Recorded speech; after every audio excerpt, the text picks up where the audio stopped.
You can choose a life of ease and comfort, or you can choose a life of service and adventure. Which one of those, when you're 90 years old, are you going to be more proud of?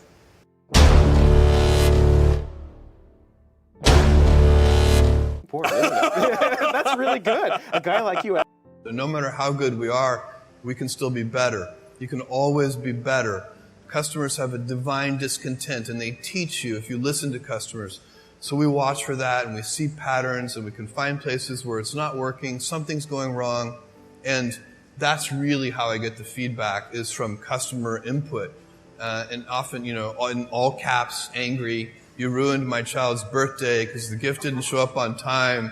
And we take that, and what you really want to do is you take that, it's an anecdote, it's a single example, but you need to find the root cause. What went wrong deep inside the system? How did this happen? Because then you can fix it for everyone so that that particular problem will never happen again. You don't just fix the symptom, you have to fix the root cause. And that's been the secret to our operational success for 20 years. Important, isn't it? That's really good. A guy like you. There are a lot of things that are a waste of time. When you think about your life, I often tell people that I work with, if you can get, because people have very high standards for how they want their work life to be. And I said, look, if you can get your work life to be where you enjoy half of it, that is amazing. Because very few people ever achieve that. Because the truth is, everything comes with overhead. That's reality. Everything comes with pieces that you don't like. You could be a Supreme Court justice, and there's still going to be pieces of your job you don't like. You can be a university professor, and it's still going to be, you have to go to committee meetings, and you have to do every job comes with pieces you don't like. And we need to say, that's part of it. And not resent those pieces, or try not to, but also try to minimize them. I tell senior executives, you should have the least stress. There's this weird, I think, false idea that CEOs, I'm a CEO, there's this false idea that CEOs are under the most stress. Well, I look at that, I'm like, why? You're in charge. Why don't you delegate the stress? It's your choice. And so you have to figure out how to set up your life in such a way that you can minimize the things. And I find people don't dislike hard work. What people dislike is being out of control. Like they can't control their life. They can't control their environment. This happens to me when I get overscheduled. I hate being overscheduled. I want some time to be able to think and free myself. We all have the same amount of time in the world. Nobody has more time than anybody else. And when you become a very successful person, one of the things, you start to get overscheduled. You have this event. You had to agree to do this. And maybe last night you were like, why did I agree to do this? I have to go on stage tomorrow. I wish I were really with my family. And, or I hope maybe not this case. Let's say that you like this one. But in general, that kind of thing happens. And so you have to guard your time and try to stay a little bit flexible. So that's, for me, it's not a waste of time, but I like to have some freedom of movement rather than having every minute of every day scheduled. Important, isn't it? That's really good. A guy like you. So a young person starting their career, I think there are probably a lot of things. Some of them are very well known and people have heard them many times. They're still true. One of those that you should always focus on, a young person should find something that they're passionate about to do. And that's not going to surprise anyone. It's a clear thing to do. It's very hard. If you don't love your work, you're never going to be great at it. I think the other thing I would suggest to any young person, even before they start their career, is to really think about their choices. Because I find young people, and I when I was young, I made this mistake too. you can get very fixed on your gifts. So everybody has gifts. You have gifts and you have things that you didn't get gifted. Maybe you're extremely beautiful. Maybe you're extremely good at mathematics. There are a lot of things that you can be given. But those things can confuse you because they're not the things that construct your life. It's your choices that construct your life, not your gifts. You can celebrate your gifts. Be proud of them. Be happy of them. Actually, don't be proud of them. Be celebratory of them. But you can't be proud because they're gifts. They were given to you. You didn't earn them. You can only be proud of the things you earn. And so, as I got older, I started to realize I wasn't proud of my gifts. I was always good at school. School was always easy for me. And I was always proud that I was a great student. I got A's in all my classes. I was good at math, all of that. And I thought that's who I was. But it's not true.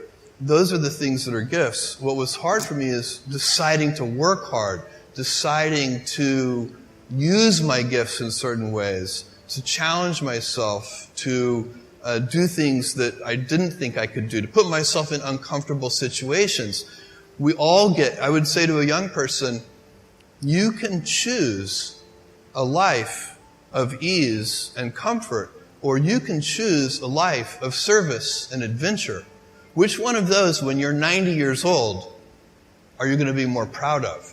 Important, isn't it? That's really good. A guy like you. We only have a few principles at Amazon, kind of core values that we go back to over and over again. And if you looked at each of the things that we do, you would see those run straight through everything. So the first one, and by far the most important one, is customer obsession. And we talk about it as customer obsession as opposed to competitor obsession. And I have seen over and over again companies talk about that they're customer focused, but really when I pay close attention to them, I believe they are competitor focused. And that's just a completely different mentality. By the way, competitor focus can work. But I don't think it works in the long run as well as customer focused. For one thing, once you're the leader, if your whole culture is competitor obsessed, it's kind of hard to stay energized and motivated if you're out in front. Whereas customers are always unsatisfied. They're always discontent. They always want more. And so no matter how far you get out there in front of your competitors, you're still behind your customers. So they're always pulling you along. So customer obsession is a deep principle that underlies everything we do. Important, isn't it? That's really good. A guy like you. And so the real question for me is, how do you go about maintaining a day one culture? It's great to have the scale of Amazon. We have financial resources. We have lots of brilliant people. We can accomplish great things. We have global scope. We have operations all over the world. But the downside of that is that you can lose your nimbleness. You can lose your entrepreneurial spirit. You can lose that kind of heart that small companies often have. And so if you could have the best of both worlds, if you can have that entrepreneurial spirit and heart while at the same time having all the advantages that come with scale and scope, think of the things that you could do. And so the question is, how do you achieve that? The scale is good because it makes you robust. A big boxer can take a punch to the head. The question is, you also want to dodge those punches. So you'd like to be nimble. You want to be big and nimble. And I find that there are a lot of things that are protective of the day one mentality. I already spent some time on one of them, which is customer obsession. I think that's the most important thing. If you can, and it gets harder as you get bigger. When you're a little tiny company, say you're a 10-person startup company, every single person in the company is focused on the customer. When you get to be a bigger company, you've got middle managers and you've got all these layers, and those people aren't on the front lines. They're not interacting with customers every day. They're insulated from customers. And they start to manage not the customer happiness directly, but they start to manage through proxies like metrics and processes, and some of those things can become bureaucratic. So it's very challenging. But one of the things that happens is that decision-making velocity slows down. And I think one of the reasons that happens is that people, all, say, junior executives inside the big company start to model all decisions as if they are heavyweight, irreversible, highly consequential decisions. And so even two-way doors, you make a decision, it's the wrong decision, you can just back through the door and try again. Even those reversible decisions start to be made with heavyweight processes.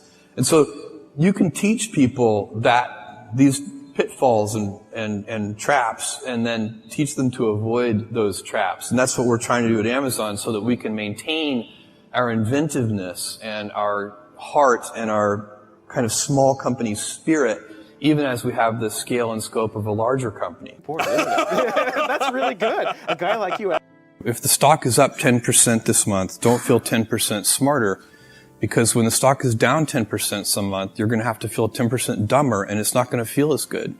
And so it's, ownership is, we give most of our compensation, is done in terms of, stock compensation. And part and parcel with ownership is a mentality of long-term thinking. Owners think longer term than renters do. So I have a friend who rented his house to some tenants, and instead of getting a Christmas tree stand at Christmas, they just nailed the Christmas tree into the hardwood floors of the house. No owner would ever do that. And, but sometimes that's a bad tenant. They're good tenants, but that's a bad tenant. And it's because, this is the same old thing about, nobody ever washed a rental car. And, you take better care of the things that you own. But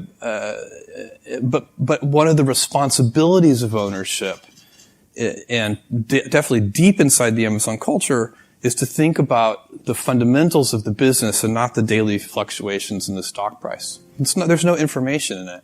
Important, isn't it? That's really good. A guy like you. What are you really focusing on? So, I'm focusing on those things that I think make Amazon unusual. Genuine customer obsession. So like every single thing you just mentioned, when our senior executives sit down and review those programs, they're looking for customer obsession. How is it?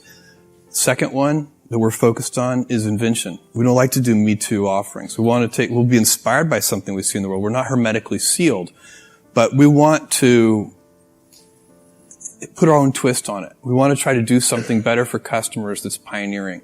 So where is the invention? Why is this going to be better for customers than whatever is serving that need in the world today? And then a willingness to think long term. So I'm very focused on those things, and also the operational excellence, reducing defects at their root. Those are the things. That's the culture of Amazon. It's the habits that we have. Those are the things I'm focused on.